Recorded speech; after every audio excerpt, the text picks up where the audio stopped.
Hi, it's Stephen here from Sound of an Ocean Wave, and this is day one of the March daily draws. So, as we close out the week and approach the weekend, let's see what message we get. And it's the first day of March, so we're changing up the decks. And last month was the Lunar New Year, the Chinese New Year. So we're going, and it's the Year of the Dragon. So I thought I would, mark that by using some dragon decks. So the tarot is the Tarot of the Dragon, and the Dragon Path Oracle is the Oracle card. So that's what we're choosing from this month, having a bit of dragon energy. And also because in the cards, I believe there's occasionally some eggs, and we're coming up to Astara and Easter, that kind of thing. So it all fits together, and it all fits together with the general with this time of year as well. So we're connecting dragon energy to that. So let's choose our first card. Okay, here we go. And today we will go there. And our card is the Lovers. We have a dragon in the woods. So does that count as a wood dragon? It's probably an earth dragon and a water dragon. The earth and water combining here, and the different elements there, but coming together, and the union between different elements. So, and I love how you've got the fish here as well. The two fish coming almost like the sign of Pisces, which we're in now. Because I'm a Pisces as well. My birthday is actually next Tuesday. So I just love this card. And of course, you've got the two storks or ibises, whatever they are, there. So it's the thing is two parts coming together.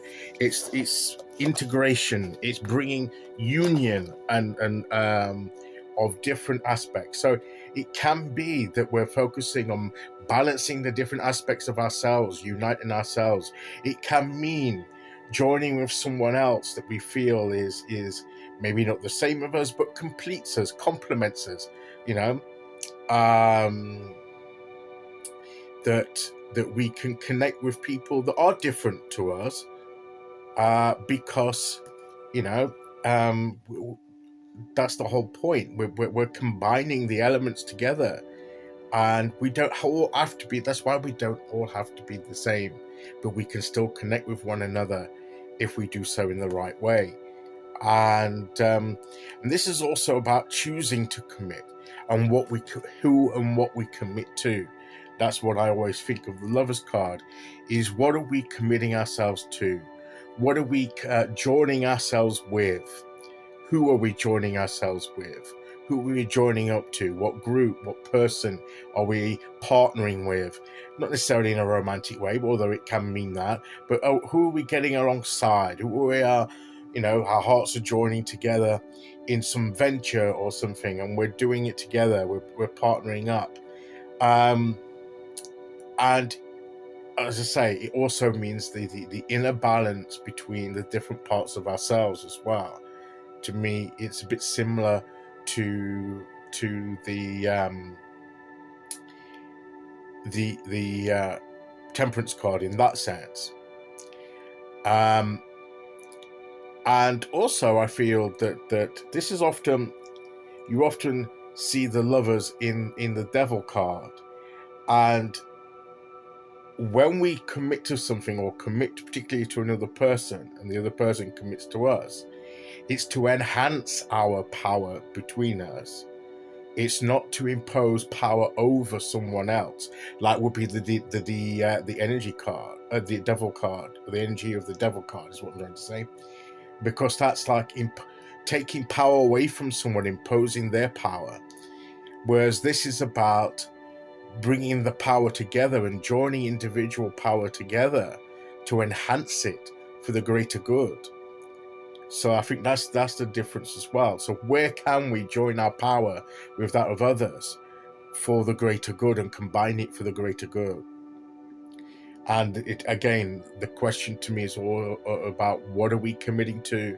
what purpose, what person, what spiritual path, what are we, and we need to make sure we understand the nature of the commitment before we commit to it. What does it entail?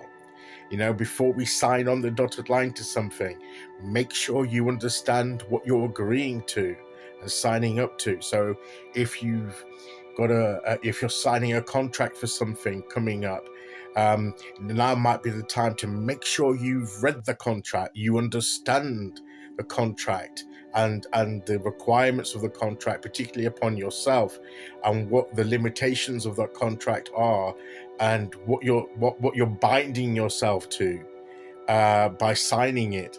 So it could mean that yes, you can sign it, but make sure you understand you agree to what you're signing up to.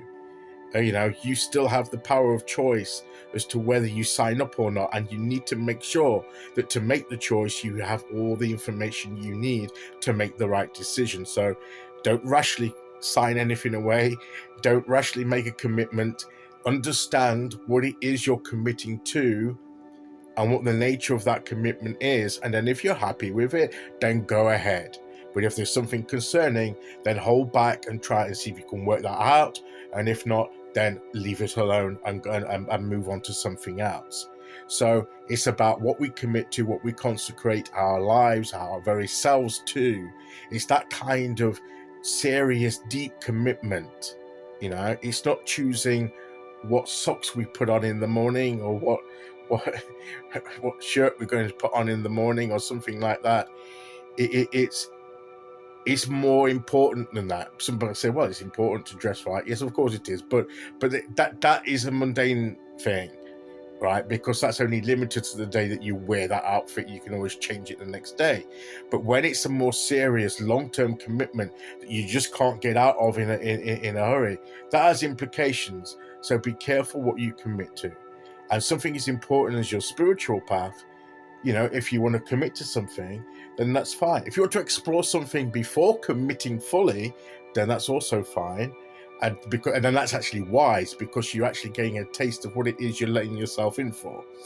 And so the other thing is to understand what you're committing to before you commit to it, is the main message of this card. And the fact that we can connect to something, to things and to people that aren't necessarily like us, that maybe challenges a little bit in that commitment, but will ultimately enhance us through the combining of the two things. Okay, so let's see very quickly which oracle card we get to go with that. And I may have to consult the book, because some of these cards have keywords, others have names, but you have to look at the book to get the meaning of. Magic and manifestation. Well, I think that's important. And look at that. That's like the two dragons here that are different colors, different, coming together. So it's the duality. It's the coming together to bring the energy of ourselves in order to manifest what we want to bring into our lives.